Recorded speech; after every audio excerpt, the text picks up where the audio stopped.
रिमॉन्स्टर episode 2 में आपका स्वागत है। एपिसोड की शुरुआत डे 17 से होती है, जहां पर गोबुरो और ओल्ड मैन मिलकर उस प्रेग्नेंट औरत को जला रहे होते हैं क्योंकि उन्होंने जहर पीकर सुसाइड कर लिया था। ये सब देखकर वो दोनों काफी ज्यादा दुखी होते हैं, जिसके बाद हमें डायरेक्ट डे 26 का सीन दिखाया जाता है, जहां पर सभी गॉब्लिन ट्रेनिंग कर रहे होते हैं। वहीं गोबुरो सोच रहा होता है कि कैसे कुछ दिनों में उसने इतने सारे एबिलिटीज सीख ली है, शायद वो इस जनरेशन का सबसे ताकतवर गॉब्लिन है। तभी गोबुरो नोटिस करता है कि उसकी तरफ कोई बढ़ रहा है, जिसके बाद वो दोनों हथियार लेकर तैयार हो जाते हैं। तब ओल्ड मैन एकदम से उनको रोककर बताता है कि ये एक एडवेंचर ग्रुप है, जिसका मतलब ये सभी उनके पेरेंट्स हैं। एंड ये सुन के गोबुरो काफी ज्यादा हैरान हो जाता है। फिर हमें कुछ समय बाद का सीन दिखाया जाता है, जहाँ पर ओल्ड मैन काफी ज्यादा खुश होता है क्योंकि उन लोगों ने काफी सारा सामान लाया होता है। यहाँ तक कि उन्होंने ह्यूमंस फीमेल्स को भी बंदी बनाकर लाए थे। यहाँ पर गोबुरो बिल्कुल भी खुश नहीं था क्योंकि उसको पता था कि उन लड़कियों के साथ क्या होने वाला है, जिसकी वजह से गोबुरो हॉपकिंग के पास जाता है एंड उसे बोलता है कि वो इन सभी ह्यूमंस को अपने पास रखना चाहता है। ये सुनने के बाद हॉपकिंग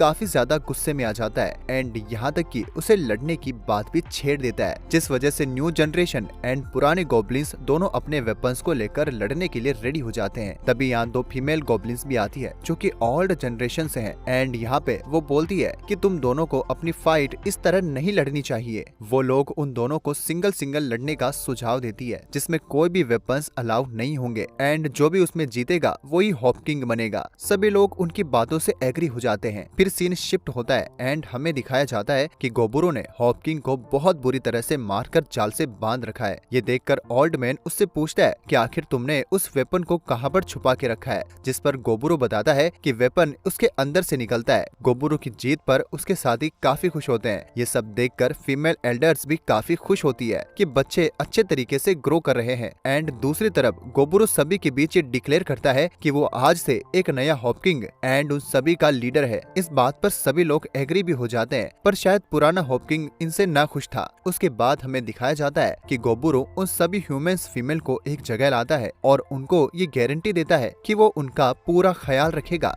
और कोई भी उनको नुकसान नहीं पहुंचाएगा। यहाँ तक कि एक ना एक दिन वो लोग अपने घर पर जरूर जाएंगे। लड़कियां बताने लग जाती है कि कैसे वो लोग हंटिंग ग्रुप के पार्ट थे, पर अचानक उन पर हमला हुआ एंड कई लोग मारे गए और 5 लड़कियों को पकड़ के यहाँ पर लेकर आया गया। उसके बाद वो सभी लड़कियां रोने लग जाती है, जिस वजह से गोबुरो वहाँ से निकल जाता है। फिर हमें डे 28 की सुबह का सीन दिखाया जाता है, जहाँ पे गोबुरो उन सभी के लिए खाना लेकर जाता है एंड वो देखता है कि सभी लड़कियां रिकवर हो चुकी है एंड काफी ज्यादा बेटर फील कर रही है। वो सोचने लग जाता है कि उसने उनके लिए इतना अच्छा खाना बनाया है क्योंकि इससे उनकी जो मेंटल हेल्थ है वो काफी ज्यादा बेहतर हो जाएगी। फिर वो उन सभी लड़कियों के ऑक्यूपेशंस के बारे में बताने लग जाता है, जहाँ पर सबसे पहली लड़की एक अप्रेजर और ब्लैक स्मिथ है। उसके बाद 2 बहनें हैं जो कि टेलर और कुक का काम करती है। उसके बाद एक ग्लासेस वाली लड़की है जो कि एक आल्केमिस्ट है। लास्ट में एक रेड हेयर वाली लड़की जो कि एक वॉरियर है, बट करेक्टली वो एकदम यूजलेस है। बाद में हमें दिखाया जाता है कि गोबुरो सभी गॉब्लिन्स को ट्रेन कर रहा है,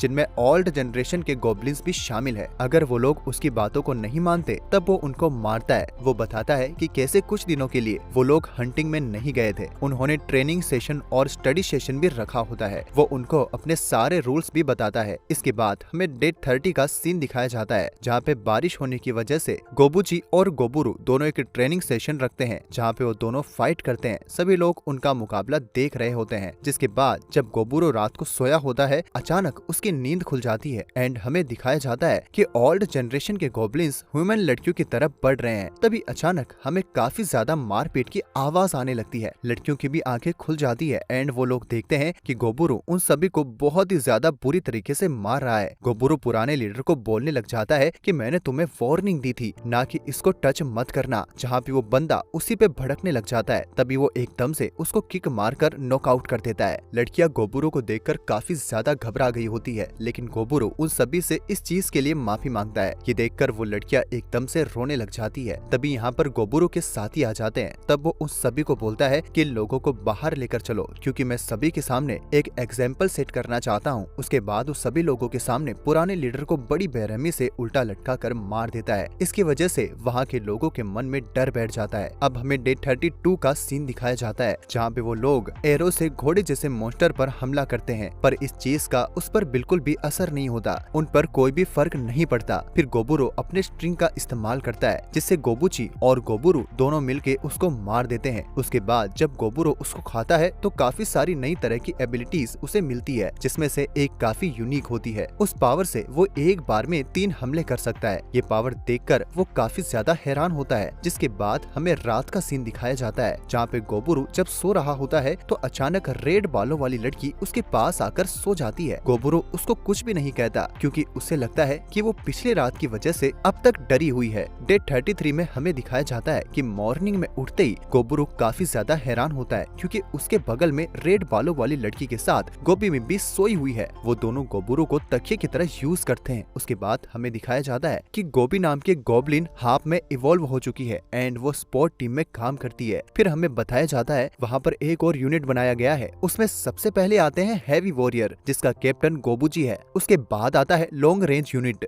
जिसका लीडर है गोबीमी। नेक्स्ट है लाइट वॉरियर जिसकी लीडर है हॉब्स ऑटो। उसके बाद आते हैं स्पोर्ट्स यूनिट जिसकी लीडर गोबी होती है। गोबुरो कहता है कि उसने सभी कैप्टन को उनकी रिस्पॉन्सिबिलिटीज दे दी है। जिसके बाद गोबुरो अकेले ही हंटिंग करने के लिए निकल जाता है। वो अपने स्टेज मैजिक एबिलिटी का यूज करते हुए एक घोड़े को काफी ज्यादा आसानी से मार देता है। ये देखकर वो काफी ज्यादा हैरान हो जाता है, पर उसको पता है कि उसे अभी भी अपने ऊपर वर्क करना पड़ेगा। उसके बाद वो नॉर्थ फॉरेस्ट की तरफ बढ़ने लग जाता है जहाँ पे उसको काफी ज्यादा खून के निशान दिखते हैं, जो देखते ही उसको एकदम से याद आता है कि ओल्ड मैन ने उससे काफी टाइम पहले बताया था कि नॉर्थ फॉरेस्ट में काफी भयानक रेड बियर रहता है। इस वजह से वहाँ पे किसी का भी जाना अलाउ नहीं है। वो वहाँ पे एक मरे हुए घोड़े को पड़ा देखता है जिस मॉन्स्टर को मारने के लिए उसकी पूरी टीम को काफी ज्यादा मेहनत लगती है। वो जमीन पर ऐसे ही पड़ा है। तभी अचानक वहाँ रेड बियर आ जाता है जिसको देखते ही वो काफी हैरान हो जाता है। जिसके बाद वो मन में सोचता है कि उसको उससे फाइट करना चाहिए या फिर भागना चाहिए। तभी अचानक वो अपने फर्स्ट स्टेज के मैजिक का यूज करता है एंड एकदम से उस पे अटैक करने लगता है। जिसके बाद सीन शिफ्ट होता है जहाँ पर सारे लोग काफी परेशान होते हैं क्योंकि गोबुरु बिना बताए कहीं चला गया था। वहीं दूसरी तरफ हमें गोबुरु का हमला दिखाया जाता है जो कि बियर का एक पूरा हाथ काट देता है एंड यहाँ पर गोबुरु भी काफी ज्यादा हैरान होता है क्योंकि बियर ने अपना राइट हैंड सेक्रीफाइस कर दिया था उस अटैक को रोकने के लिए। बियर अपने पंजों से उस पर हमला करता है पर गोबुरु उसको डॉस कर लेता है। जिसके बाद वो डायरेक्टली जाके अपने वेपन की मदद से उसके सर पर वार करता है, पर उससे वो उसको ज्यादा डीप तक नहीं काट पाता। तब वो बियर गोबुरु पर बहुत सारे हमले करता है जिससे गोबुरु दूर जाकर गिरता है। गोबुरु डायरेक्टली एकदम से अपने स्ट्रिंग की मदद से उसको पूरा पैक करता है, लेकिन रेड बियर काफी आसानी से उसको तोड़ देता है एंड अचानक अपने मुंह से आग फेंकने लगता है जिससे आसपास पूरी तरह से आग लग जाती है। गोबुरु जल्दी से अपनी इंजरीज को हील कर लेता है। रेड बियर वो एकदम वहाँ से जाने लगता है पर गोबुरु उसको कहाँ जाने देने वाला था। गोबुरु रेड बियर पर हमला करने लग जाता है जिससे रेड बियर फायर फेंकने लगता है, जिससे बचने के लिए गोबुरु अपने आसपास पूरा एक वाटर का लेयर बना लेता है जिस वजह से फायर का उस पर ज्यादा इफेक्ट नहीं होता। गोबुरु गुस्से में बियर के मुंह में स्वाद डाल देता है। तभी रेड बियर अपने पंजों से उस पर हमला कर देता है जिससे गोबुरु काफी ज्यादा दूर जाकर गिरता है। उसकी हालत काफी ज्यादा खराब हो चुकी थी। दोनों इतने घायल होते हैं कि समझो वो एक हमला उनकी जिंदगी छीन सकता हो, पर गोबुरु हार मानने के लिए तैयार भी नहीं होता। उसके मन में बस यही चल रहा था कि कुछ भी हो जाए उसको इसका शिकार करना ही होगा। इतने में वो उस पर हमला कर देता है जहाँ पर हमें दिखाया जाता है कि गोबुरु के एक हाथ पर बहुत ज्यादा डैमेज हो चुका है। जिसके बाद हमें डे 34 का सीन दिखाया जाता है जहाँ पे गोबुरु जीत चुका है, लेकिन उसकी हालत काफी ज्यादा खराब होती है। यहाँ तक कि भालू का एक हाथ भी उसके पेट में घुसा होता है। जिसके बाद वो हाथ को काटकर बाहर निकलता है और उसको खाने लगता है, जिस वजह से उसको काफी सारी नई एबिलिटीज मिलने लगती है। यहाँ पे उसके पास इवॉल्व होने का ऑप्शन आता है और वो इस पर यस कर देता है। उसके बाद गोबुरु बचे हुए भालू को भी खाने लगता है, जिस वजह से उसको और भी कई सारे न्यू एबिलिटीज मिलती है। पर इसी दौरान वो नोटिस करता है कि उसका जो नाइफ है वो काफी छोटा हो चुका है एंड तभी उसको पता चलता है कि वो एक ऑर्ग में इवॉल्व हो चुका है एंड वो अपना हाथ भी देखता है जो कि अब तक कटा हुआ है। जिसके बाद वो अपने विलेज में वापस आ जाता है। सारे लोग उसको देखकर डरने लग जाते हैं क्योंकि उनको लग रहा होता है कि वो ऑर्ग उन पर हमला करने आ रहा है। थोड़ी देर बाद उनको पता चल जाता है कि ये ऑर्ग और कोई नहीं बल्कि गोबुरु है। वो लोग काफी शॉक हो जाते हैं ये बात जानकर। ओल्ड मैन को भी इस चीज पर यकीन नहीं हो रहा होता कि गोबुरु इतना जल्दी इवॉल्व हो रहा है। एंड जब उन सबको पता चलता है कि उसने नॉर्थ फॉरेस्ट के रेड बियर को भी हराया है तो वो सभी लोग और भी ज्यादा शॉक हो जाते हैं। पर यही दूसरी तरफ गोबीमी अब तक गोबुरु से गुस्सा है क्योंकि वो उसके बारे में काफी ज्यादा चिंता कर रही थी एंड वो बिना कुछ बोले वहाँ से चला गया था। एंड इसी सीन के साथ हमारा एपिसोड खत्म होता है।